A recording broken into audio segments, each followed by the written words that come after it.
In 1913, Leonor Michaelis and Maud Menten told us that if we keep on increasing the concentration of the substrate, rate of reaction also keeps on increasing. But at a certain point, all the metabolizing enzymes get saturated and then rate of reaction becomes fixed. These are the examples of the drugs which follow zero order kinetics. But the question is, do they really follow pure zero order kinetics? Let us know about this interesting thing with the related NEET PG questions in this video.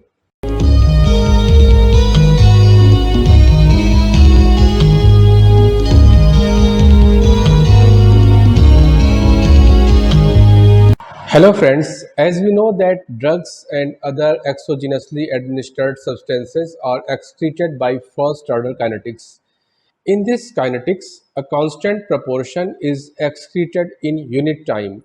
Suppose that if we administer 100 mg of a drug and half-life of the drug is 2 hours, it means that after 2 hours, 50 mg of this drug will remain, and after next 2 hours, that is after a total of 4 hours, half of the 50 mg, there is 25 mg will remain, and then again after next 2 hours, that is after a total of 6 hours, half of 25 mg, there is 12.5 mg will remain. It means in the first order kinetics, a constant proportion, there is 50% is eliminated in unit time.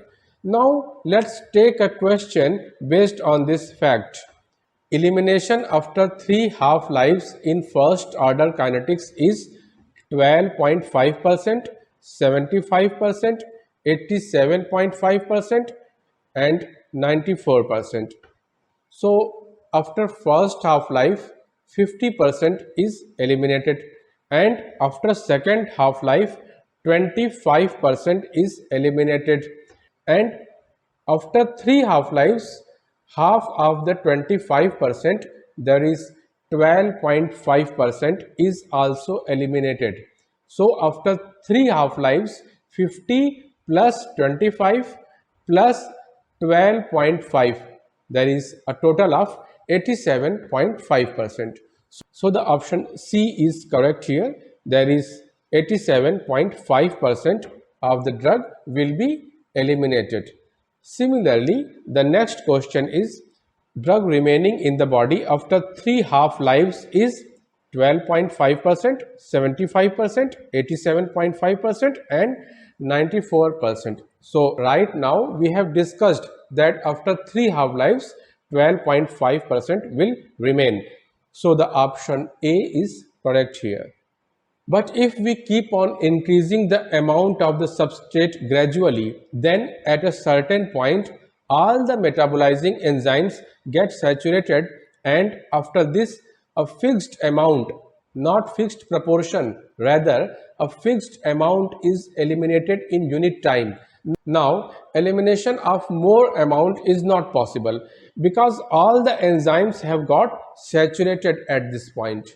So this type of kinetics, in which a fixed amount is excreted in unit time, is known as zero order kinetics. And in such a case, even if you increase the dose of a drug, still the same amount will be eliminated or excreted after the specified time. For example, if you administer 100 mg of a drug and half-life is 2 hours, so suppose that all the enzymes have got completely saturated and they are able to excrete or eliminate only 10 mg in 2 hours, not more than that.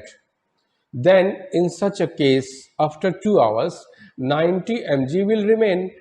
And suppose that if you administer 200 mg of the same drug, in such a case, after 2 hours, again only 10 mg will be eliminated and 190 mg will remain because of saturation of the metabolizing enzymes. Since because of saturation of the metabolizing enzymes, only a fixed amount, there is only 10 mg in this case, is being excreted here in the specified time. So in the first order kinetics, a constant proportion is eliminated in the specified time, and in the zero order kinetics, a constant amount is eliminated in the specified time. So initially all the drugs, and in fact all the exogenously administered molecules, are eliminated from the body by first order kinetics. But if we increase the dose, if we increase the amount, then after a certain level all the metabolizing machinery gets saturated, and these drugs or substances are then eliminated by zero order kinetics. And that end point where the metabolism or the elimination process switches from first order to zero order varies from drug to drug. And that very end point where the metabolism or the elimination process switches from first order to zero order varies from drug to drug or from substance to substance. But it is true for all the drugs or all the substances administered to the body. So this phenomenon, that is switching from first to zero order, is known as saturation kinetics or capacity limited kinetics or pseudo zero order kinetics, or also known as Michaelis Menten kinetics. Actually, Leonor Michaelis was a German-born biochemist and physician, and Maud Menten was a Canadian biochemist and physician. She was one of the first women in Canada to earn a medical degree. Menten's most famous work was done in collaboration with Leonor Michaelis, leading to the formulation of the Michaelis-Menten equation in 1913. This work laid the foundation for modern enzymology. Michaelis and Menten, for the first time in 1913, introduced the concept of saturation kinetics, where at low substrate concentrations, the reaction rate increases with increasing substrate concentration. However, as the substrate concentration continues to increase, the rate of reaction approaches a maximum value and becomes independent of substrate concentration at a certain point. This is because at high substrate concentrations, nearly all the enzyme's active sites are occupied by the substrate, meaning the enzyme is saturated and cannot work any faster, regardless of how much more substrate is added further. This is the point where the kinetics switches from first order to zero order. There are some textbooks which mention that few drugs are metabolized by zero order kinetics. For example, talbutamide, theophylline, ethanol, phenytoin and aspirin, etc. While we have right now discussed that after a certain level all the drugs start following zero order kinetics, then after all, why only these examples have been emphasized as the followers of zero order kinetics? Why? So let us understand this thing now. Let us take an example of alcohol. Up to 10 mg per dl concentration in the plasma, alcohol follows first order kinetics. But if you further increase the amount or concentration of the alcohol, metabolizing enzymes, particularly alcohol dehydrogenase, gets saturated and no further amount of the alcohol can be metabolized or eliminated, and the alcohol then starts following zero order kinetics.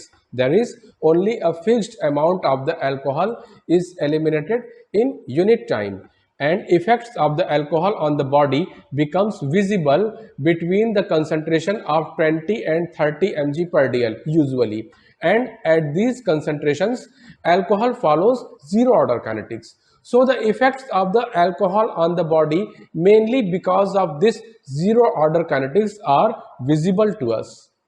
And now just look at the other examples. Their case is also the same. Their metabolizing enzymes get saturated while they are at clinical or therapeutic concentrations or at their therapeutic doses. So although you are giving the normal therapeutic doses of these drugs, zero order kinetics starts, and the unpleasant or undesirable adverse effects because of this zero order kinetics become visible to you. Apart from these examples, other drugs also undergo zero order kinetics, but at very high or very toxic doses, because at very higher doses their enzymes get saturated, but this thing is usually not visible to you because this happens at very high or toxic doses. So here we can easily understand that for certain drugs and alcohol, this zero order kinetics becomes visible because it occurs at the normal therapeutic doses. And it is visible to us, we can see these effects. So we say that these drugs and alcohol are following zero order kinetics, while other drugs at very toxic doses follow zero order kinetics, which is not usually visible to us at the normal therapeutic doses. So we say that these drugs are following first order kinetics because at the normal doses only first order is visible to us. But the real story is that all the drugs and substances first of all follow first order kinetics, and then after increasing the dose or the amount, saturation of the enzymes take place, and then zero order kinetics starts. So these types of mixed kinetics is known as Michaelis Menten kinetics or saturation kinetics or pseudo zero order kinetics, as we have already discussed. So in fact, no substance or no drug follows zero order kinetics from the very starting. So all the drugs and substances follow this saturation kinetics. Yeah, no doubt the point of this saturation varies from drug to drug and from substance to substance. Some points are visible to us and some points are not easily visible to us. So well, now just look at this question. Zero order kinetics is followed by all except phenytoin, barbiturates, alcohol, theophylline. So the answer here is B, barbiturates. Although we know that barbiturates or any drug after a certain point will start following zero order kinetics, but the zero order kinetics of phenytoin, alcohol and theophylline is easily visible to us because it easily occurs while they are at their therapeutic range. And the next question is, zero order kinetics is followed by following drugs at high doses: phenytoin and theophylline, digoxin and propranolol, amiloride and probenecid, lithium and theophylline. Basically, this question wants to ask which drugs will start following zero order kinetics if we increase the dose slightly. So, as we have already discussed, phenytoin and theophylline are the correct choices from this list. So, hope you have completely understood this phenomenon of saturation kinetics now. So, in case of any query or confusion related to this topic or any chapter, you may write it in the comment box, or for this purpose, I have also provided my email ID in the description box, and soon I will be back with the next interesting video with the NEET PG questions. So, stay connected and thanks.